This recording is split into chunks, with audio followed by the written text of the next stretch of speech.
Jake Harrison stood on the observation deck of the Colony station. He was 8 feet tall and had broad shoulders. His hands were large enough to hold a basketball like it was a tennis ball. Jake looked out at the planet below.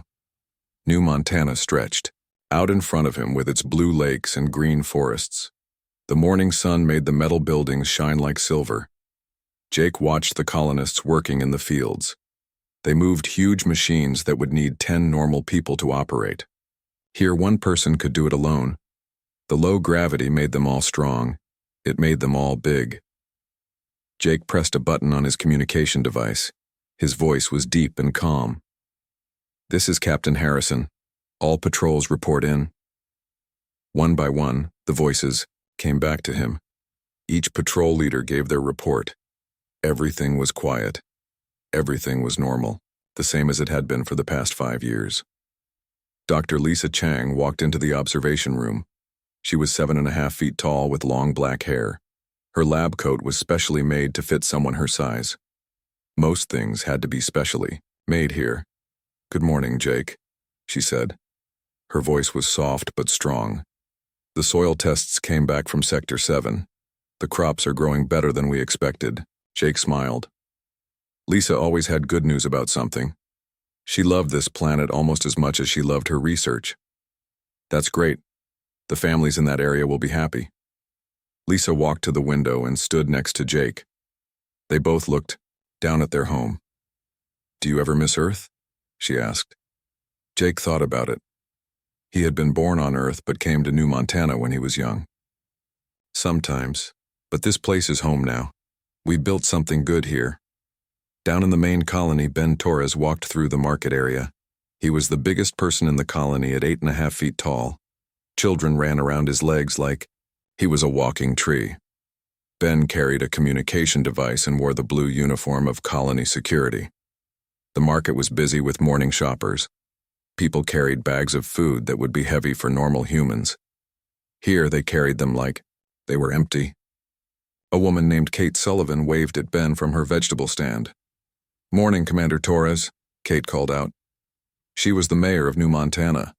People respected her because she was smart and kind. She was also 7 feet tall and could lift a grown man over her head. "Morning, Mayor Sullivan. How are things today?" Ben asked. "Same as always. Good people doing good work." Kate handed a bag of vegetables to a customer. The bag would have weighed 50 pounds on Earth. Here it felt like 10 pounds. Ben nodded and kept walking. He checked in with the security teams around the colony. Everything was peaceful. Crime was rare here.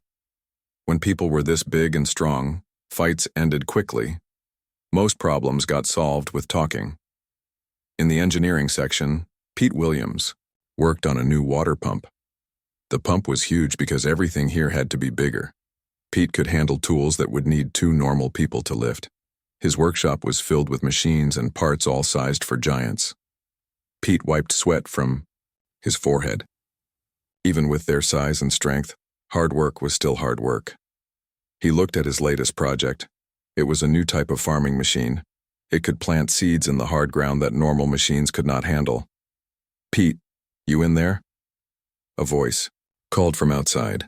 A young man named Sam Rodriguez walked in. Sam was 22 years old but already 6 feet 8 inches tall.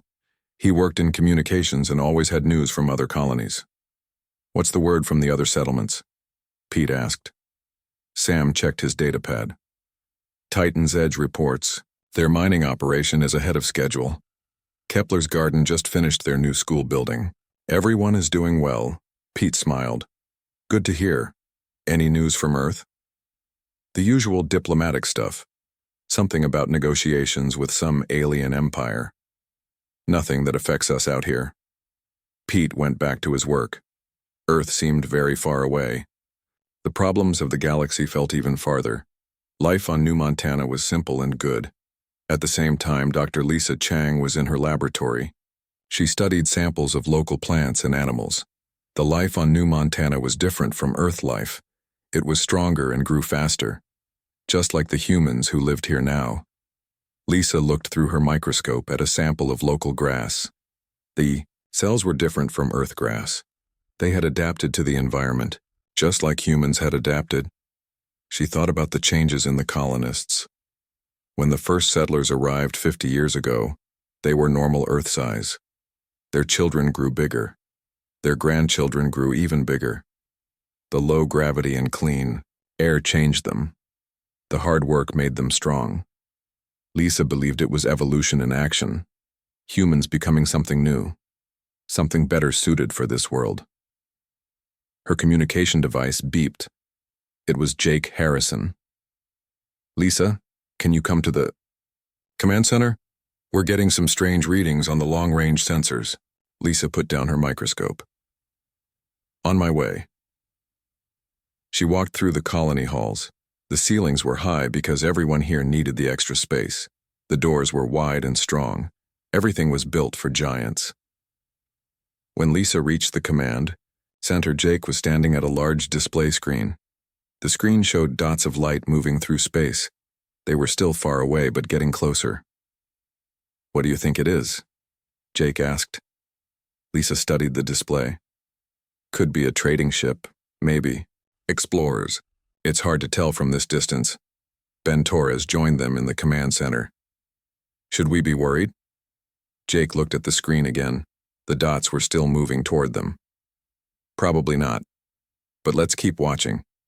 Sam, can you try to contact them?" Sam Rodriguez sat at the communication station. His fingers moved over the controls. The equipment here was built for people with large hands. "I'm trying all standard frequencies, no response yet." The four of them watched the screen. The colony had always been peaceful. Visitors were rare but welcome.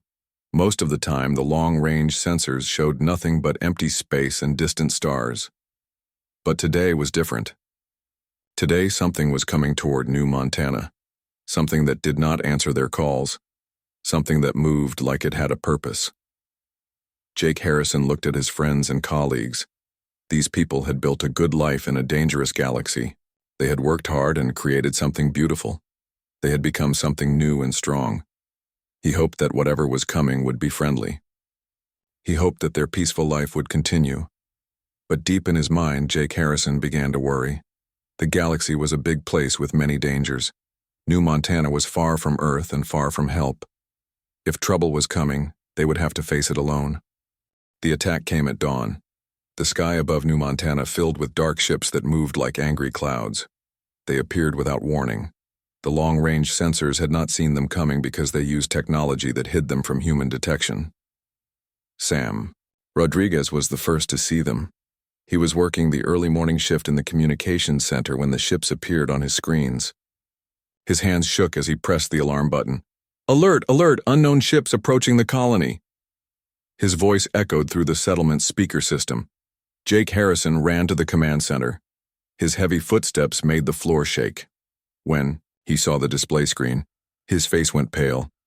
Dozens of alien ships hung in the sky above their peaceful home. "Get me a connection to all security teams," Jake ordered. Ben Torres was already suiting up in his security armor. The armor was specially made for someone his size. It was thick and strong, but he knew it was not made for war. New Montana had never needed war armor. The first energy blasts hit the outer buildings. Bright blue light cut through the morning air. The alien weapons made a sound like thunder when they fired. Buildings that had taken years to build disappeared in seconds. People ran through the streets. Mothers carried their children to the safety shelters. Men and women grabbed whatever they could to defend their homes. But they had no real weapons. New Montana was a peaceful colony. Kate Sullivan stood in the town square. She used a large communication device to talk to everyone in the colony. "Stay calm. Get to the shelters. Security teams will handle this." But Kate knew they were not prepared for this. None of them were. The alien ships landed in the colony's main area. The ships were dark gray and shaped like triangles. When the doors opened, alien soldiers ran out. They wore black armor and carried energy weapons that glowed red. The aliens were called Valians. They had blue-gray skin and large black eyes. They were about 6 feet tall and thought they were the strongest species in the galaxy. They had conquered many worlds by attacking weak colonies. Admiral Roy Nelson commanded the Valian fleet. He stood on the bridge of his flagship and watched his soldiers attack. Roy Nelson was tall for a Valian at 6.5 feet. He had scars on his face from many battles. This should be easy, Roy Nelson said to his officers. The humans are weak. Our intelligence reports say they are small and soft. We will control this planet by evening. But Roy Nelson was wrong. The intelligence reports were about humans from Earth. No one had told him about the colonists. No one had told him about the giants. The first Valian soldier to meet a colonist got the shock of his life. He rounded a corner and came face to face with Ben Torres. The Valian soldier stopped and looked up, and up, and up. Ben Torres was 8.5 feet tall and weighed 300 pounds of muscle. He wore security armor that made him look even bigger. The Valian soldier was 6 feet tall and suddenly felt very small. "Drop your weapon," Ben said in a voice like rolling thunder. The Valian soldier tried to shoot. Ben moved faster than the alien expected. He grabbed the soldier's weapon and crushed it in his hand like it was made of paper. Then he picked up the soldier and threw him 20 feet into a wall. Other Valian soldiers heard the noise and came running.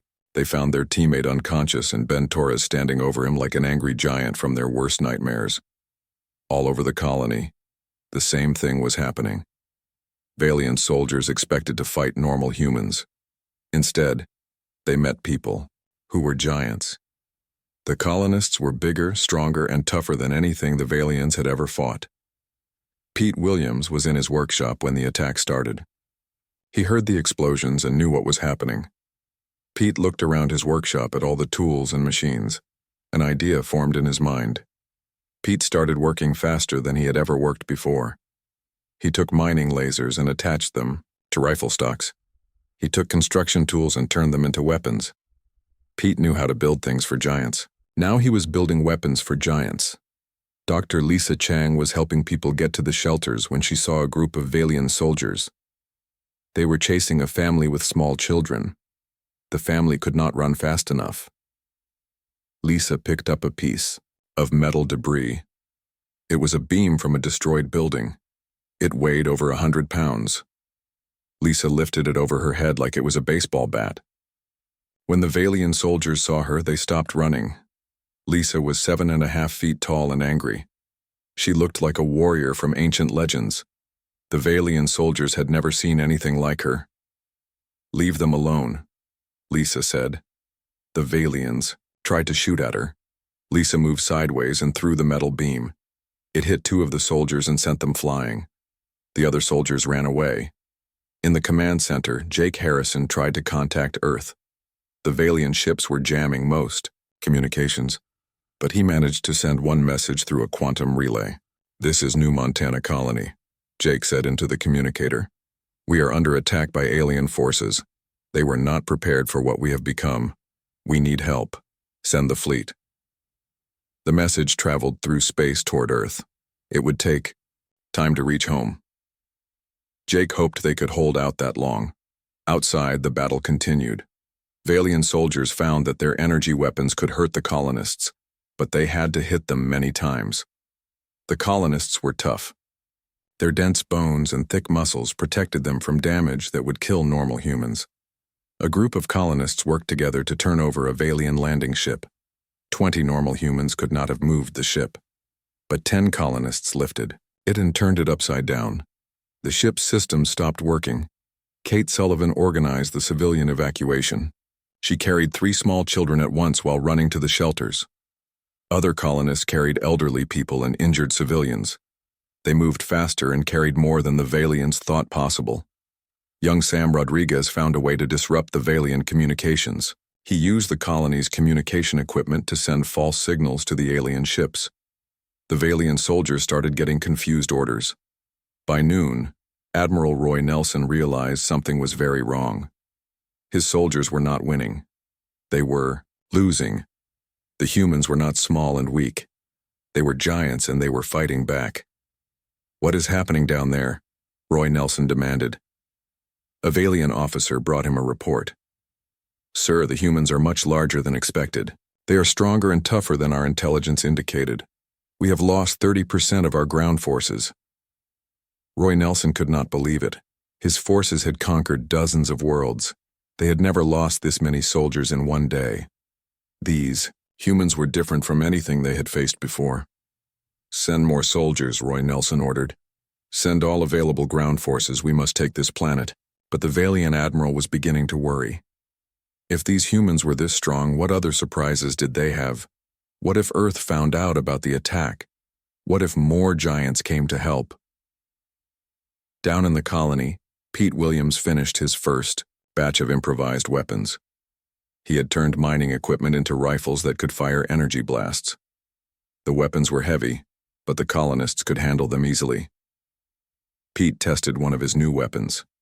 It fired a beam that cut through Valian armor like butter. The weapon would have been too heavy for a normal human to carry. For a colonist, it was just right. "Ben," Pete called to the security commander. "I have something for you." Ben Torres took the weapon and smiled. It felt good in his large hands. "Pete, you're a genius." As the day went on, more colonists joined the fight. They used their size and strength in ways the Valians could not predict. They jumped over obstacles that should have been too high. They lifted and threw objects that should have been too heavy. They kept fighting when they should have been defeated. The peaceful giants of New Montana had become warriors. They fought to protect their homes and families. They fought with the strength of their bodies and the power of their determination. Admiral Roy Nelson watched the battle from his ship and realized he had made a terrible mistake. These were not the weak humans his intelligence had described. These were something new, something dangerous. The war had begun, and the Valians were losing. The message from New Montana reached Earth 36 hours after the attack began.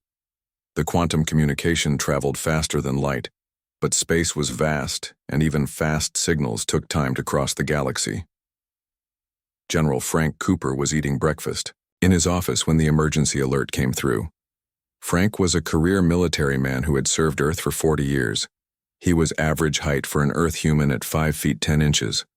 Like most people on Earth, he had never seen the colonists in person.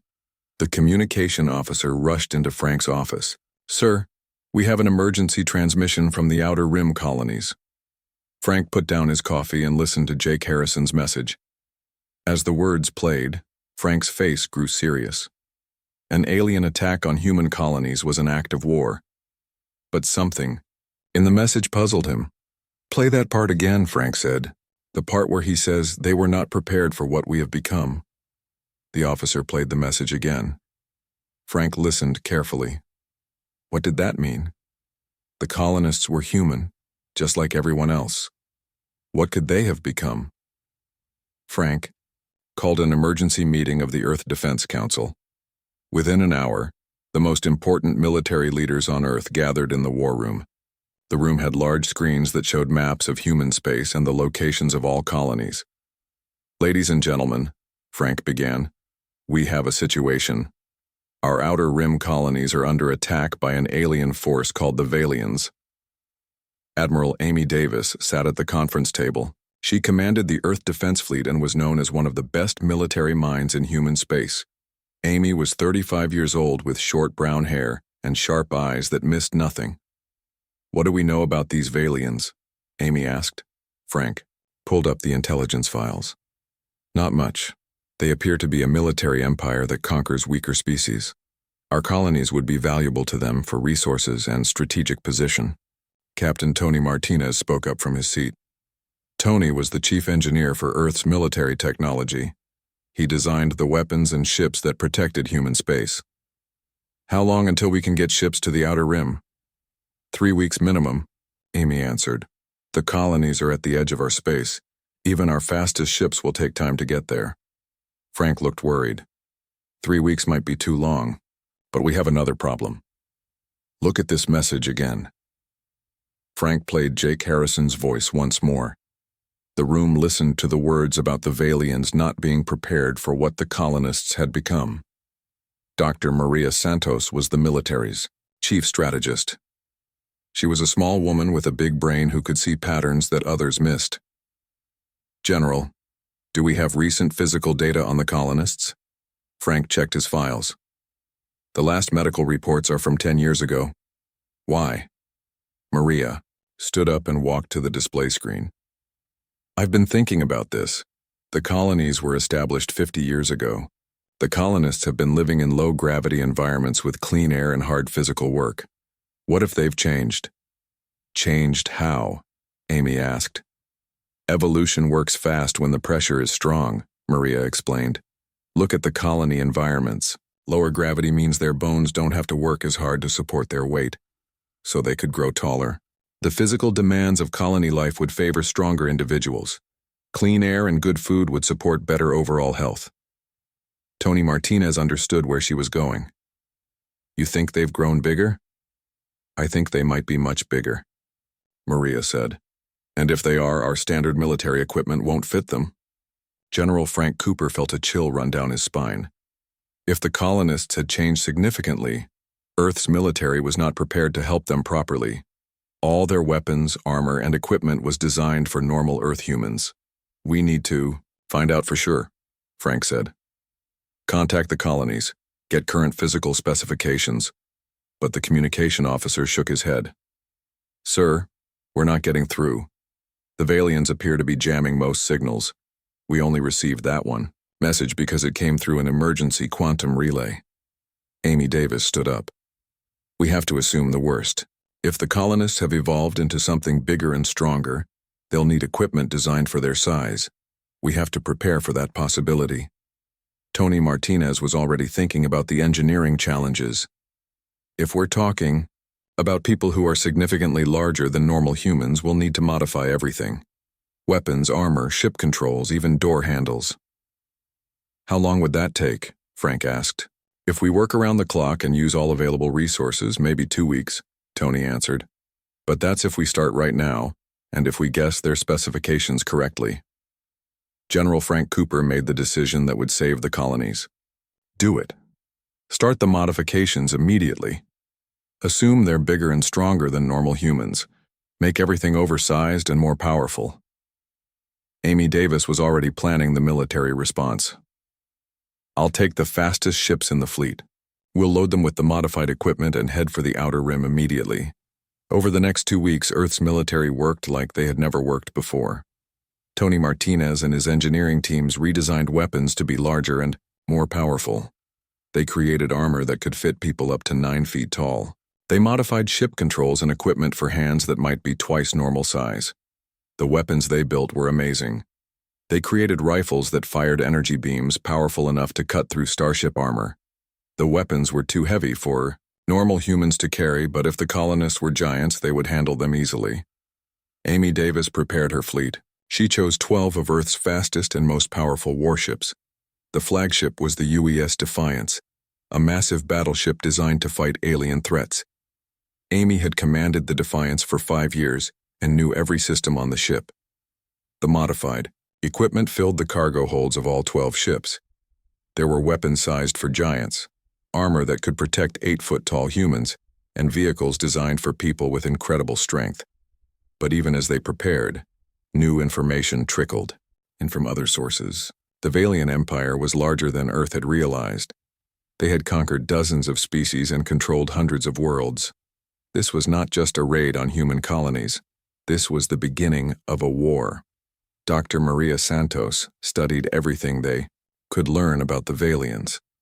She discovered that they were a military society that believed physical strength gave them the right to rule over weaker species. They had never encountered serious resistance because most species were not warlike. The Valians pick on weaker opponents, Maria explained to the War Council. They attack species that can't fight back effectively. But if our colonists really have evolved into giants, the Valians are in for a surprise. 2 weeks after the attack began, Amy Davis and her fleet were ready to launch. The ships were loaded with equipment for giants and weapons that could level mountains. 1,200 of Earth's best soldiers volunteered for the mission. General Frank Cooper stood on the launch platform as Amy prepared to board the UES Defiance. Amy, you're going into the unknown. We don't know exactly what you'll find when you reach the colonies. Amy smiled with confidence. Whatever we find, we'll be ready for it. The colonists are human and humans take care of their own. Be careful out there, Frank said. If the colonies have really changed as much as we think, This could be the beginning of something much bigger than just a rescue mission. Amy nodded and boarded her ship. The 12 vessels of the Earth Defense Fleet lifted off from the launch platforms and headed for space. They engaged their faster-than-light drives and disappeared into hyperspace. The journey to the outer rim would take 1 week at maximum speed. Amy spent the time reviewing everything they knew about the situation and preparing her soldiers for what they might find. As they traveled through hyperspace, more messages reached them through quantum relays. The colonies were still fighting. The Valians had brought more ships and soldiers, but they were meeting heavy resistance. Something was happening out there that the aliens had not expected. Amy looked at the modified equipment in her cargo holds. Weapons designed for 8-foot-tall humans. Armor that could protect giants. Vehicles that required incredible strength to operate. If she was wrong about the colonists, this equipment would be useless.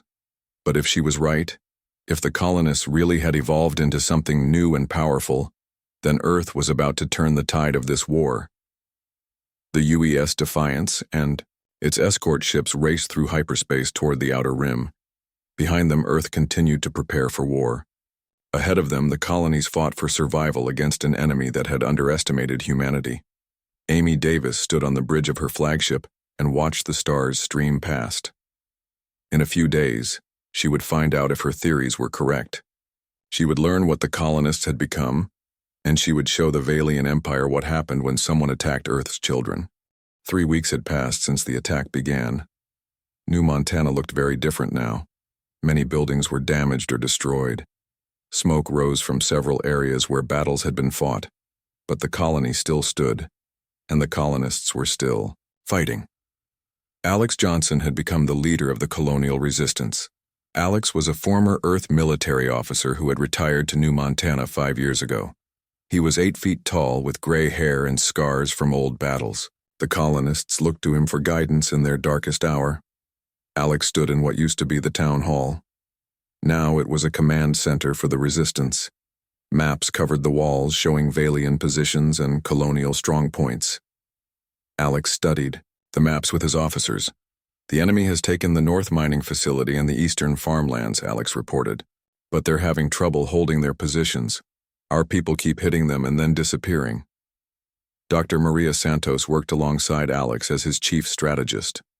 Before the war, Maria had been a colonial administrator who organized supply, shipments, and managed civilian affairs. Now she planned military operations that used the colonists' unique advantages. The Valians don't understand how we move, Maria explained. They expect us to fight like normal humans, but we can do things they can't imagine. Tim Brooks was 24 years old and had become one of their best pilots. Tim was 7.5 feet tall with quick reflexes and sharp eyes. He flew modified mining shuttles in dangerous missions that would be impossible for smaller humans. Can take a shuttle through terrain that would kill normal pilots, Tim said. The G-forces that would knock out regular humans just make me dizzy. We can fly attack patterns they can't follow. The colonists had learned to use their size and strength in ways that surprised even themselves. They could jump 12 feet straight, up to reach building rooftops. They could lift and throw objects weighing hundreds of pounds. They could run through rough terrain carrying heavy equipment that would slow down normal soldiers. Pete Williams had become their weapons master. His workshop was now an arms factory, where he turned peaceful equipment into tools of war. Pete had created weapons that used the colonists' strength to handle massive recoil and energy discharge. Look at this, Pete said, showing Alex his latest creation. It was a rifle that fired concentrated energy beams. The weapon was 5 feet long and weighed 60 pounds. A normal human couldn't even lift this thing. For us, it's just another tool. The weapon could punch through Valian armor and destroy their light vehicles. Pete had made dozens of them using parts from mining equipment and construction tools. But the colonists' greatest advantage was their ability to work together. When they needed to move heavy equipment quickly, they formed human chains. One person would pass a heavy object to the next and so on down the line. They could move massive amounts of supplies in minutes. Ben Torres led the main security forces.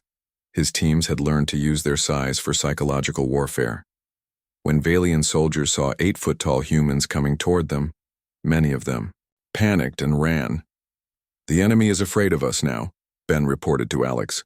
"They've started calling us the Giants in their communications. Some of their soldiers refuse to patrol certain areas. Kate Sullivan organized the civilian resistance. Even the non-military colonists helped fight in their own way. They gathered intelligence, moved supplies, and provided support for the fighters. Every person in this colony is part of the resistance," Kate said. "The children watch for enemy movements. The elderly make ammunition for Pete's weapons. Everyone does their part." The Valians had tried several times to take the main colony center, but they always failed. The colonists knew every building and every street. They could move through areas the Valians thought were impassable. Dr. Lisa Chang had turned her laboratory into a medical center and intelligence station. She treated wounded fighters and studied captured Valian equipment. Lisa had learned important things about their enemies. "The Valians are physically weaker than us," Lisa explained to Alex. "Their bones are less dense, their muscles are smaller. They rely on their technology and numbers to win battles. Take away their advantages and they're vulnerable." Lisa had also discovered something important about Valian psychology. They're used to winning easily. When they face real resistance, they don't adapt well. They keep using the same tactics even when those tactics don't work.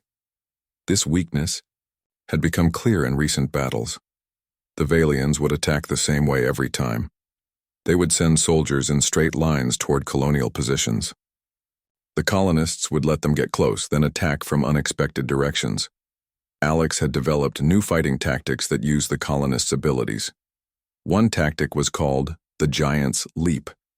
Colonial fighters would hide in buildings and then jump incredible distances to land behind enemy lines. The Valians never saw it coming. Another tactic used their strength for rapid fortification. Colonists could move massive concrete blocks and metal beams to create defensive positions in minutes. The Valians would plan an attack on an open area, only to find it had become a fortress by the time they arrived. Sam Rodriguez had become their communications expert. He worked constantly to intercept Valian messages and disrupt their coordination. Sam had learned to understand their language and could predict their attacks. "The Valians are getting desperate," Sam reported. "Their admiral is demanding results. He's threatened to replace his ground commanders if they don't take the colony soon." This desperation was making the Valians more dangerous. They had started using heavier weapons that caused more damage to the colony. But they were also making more mistakes. Tim Brooks had just returned from a reconnaissance mission. He had flown his shuttle deep into Valian territory to observe their main base. What he saw was encouraging. "They're bringing in more ships," Tim reported. "But their soldiers look tired and scared.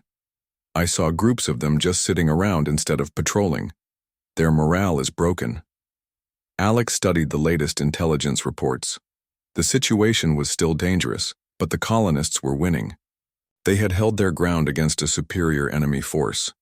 They had proven that humans could adapt and overcome any challenge.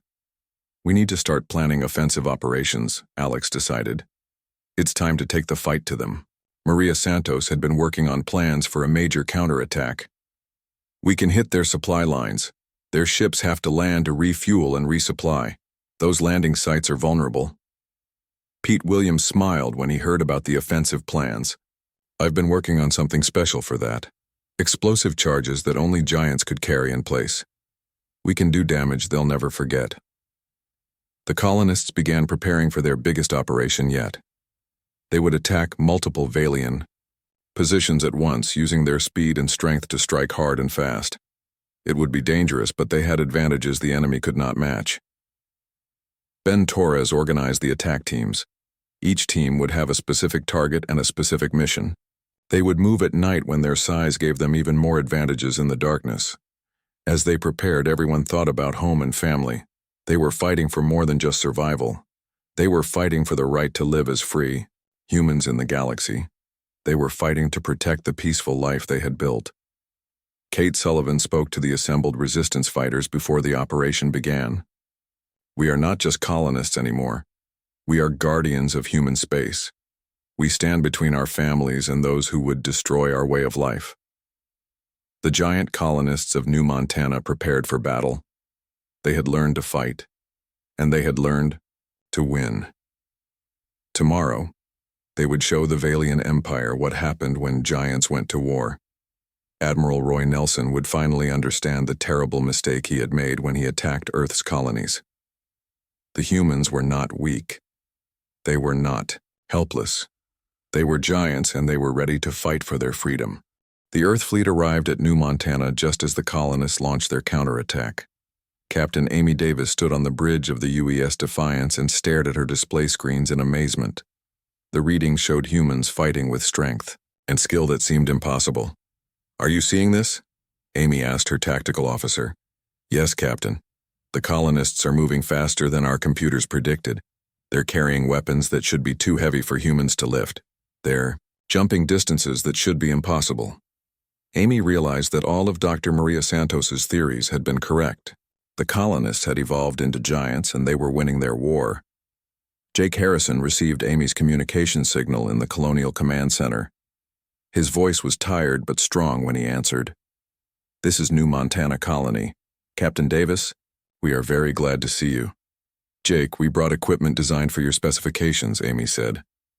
"But first, I need to understand the situation. Our sensors show you're in the middle of a major battle. We're taking the fight to the Valians," Jake explained. "After 3 weeks of defense, we're pushing them back, but we could use your help." Amy ordered her ships to move into position around the planet. What she saw amazed her. Colonial fighters were attacking Valian positions with tactics that seemed to come from legend. They moved like heroes from ancient stories. Alex Johnson coordinated the colonial forces from his command post. When he heard that Earth ships had arrived, he felt hope surge through his tired body. "Captain Davis, this is Colonel Johnson. We're ready to coordinate our operations with yours."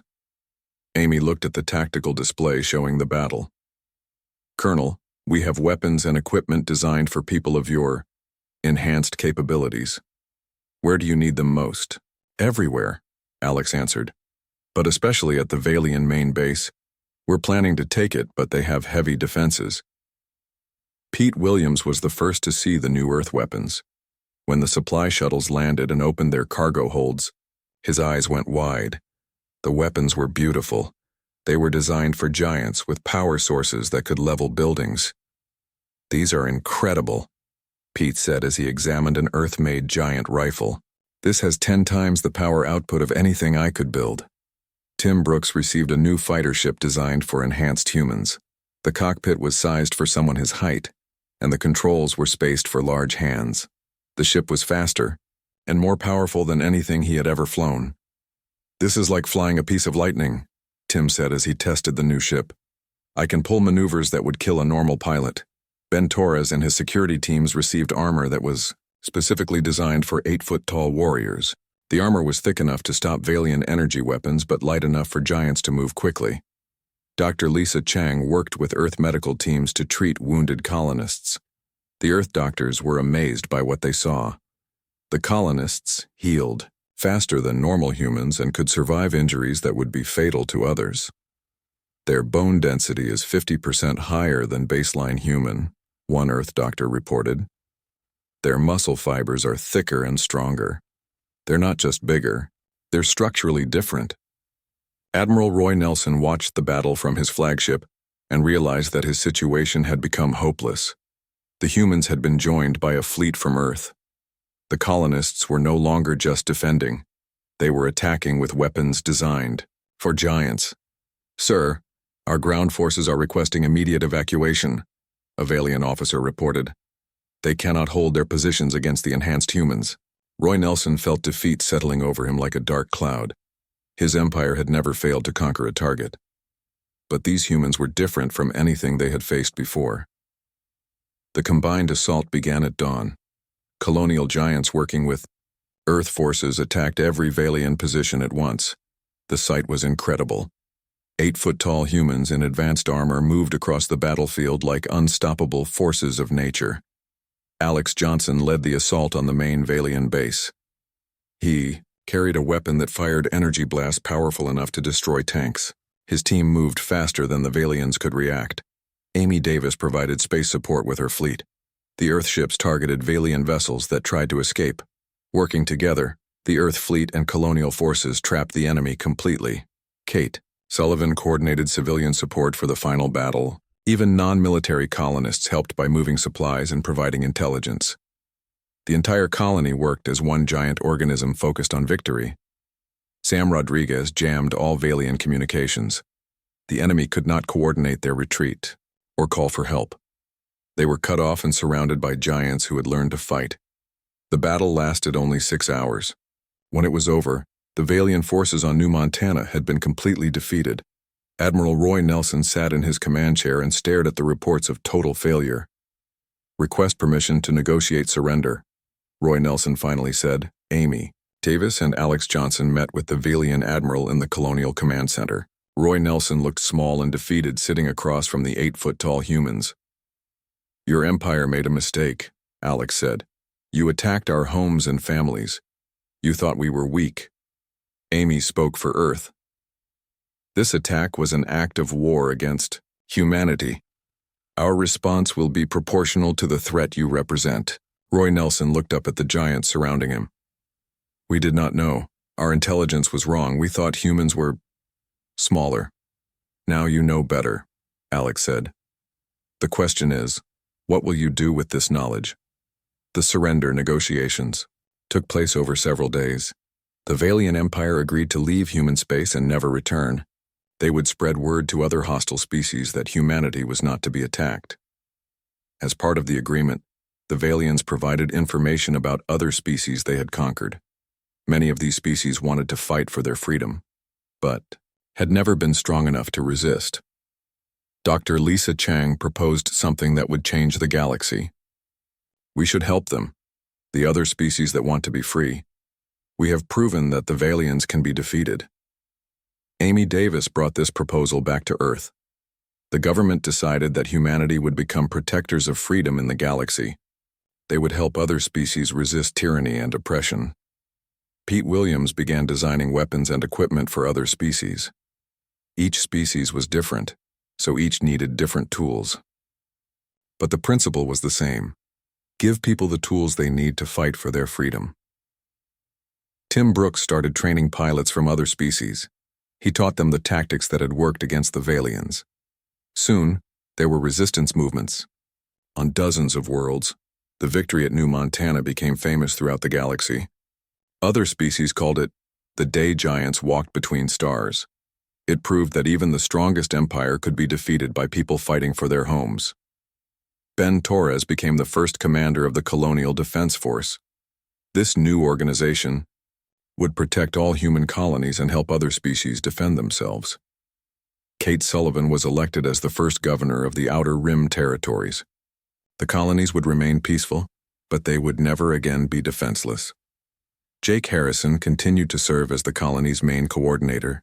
He helped rebuild New Montana into something even better than before. The new buildings were designed to withstand attacks and serve as fortresses if needed. 1 year after the battle, Amy Davis returned to New Montana for the anniversary celebration. She walked through the rebuilt colony and marveled at what the giants had accomplished. "You've built something amazing here," Amy told Jake as they stood in the main square. "We learned something important," Jake replied. "We learned that humans can become whatever they need to become. The galaxy thought we were weak, but we became strong. It thought we were small, but we became giants." Children played in the square around them. These children were growing up even taller and stronger than their parents. The next generation of humans would be true giants, raised with the knowledge that they were protectors of freedom. Dr. Lisa Chang published her research on human adaptation. Her work proved that humans could evolve quickly when circumstances demanded it. Other human colonies began programs to enhance their own development. The Valian Empire never recovered from their defeat. Other species they had conquered rose up in rebellion. The empire that had once controlled hundreds of worlds collapsed. Within 5 years, Admiral Roy Nelson spent his remaining years warning other hostile species about humanity. "Do not attack the giants," he would tell them. "They look peaceful, but they are the most dangerous warriors in the galaxy." Humanity had found its place among the stars, not as conquerors but as guardians. The giants of the Outer Rim colonies became symbols of hope for oppressed species everywhere, and on New Montana, The peaceful giants continued their work. They farmed and built and studied, just as they always had. But now they also trained and prepared, knowing that freedom required eternal vigilance. The attack on Earth's colonies had awakened humanity's giants. The galaxy would never be the same.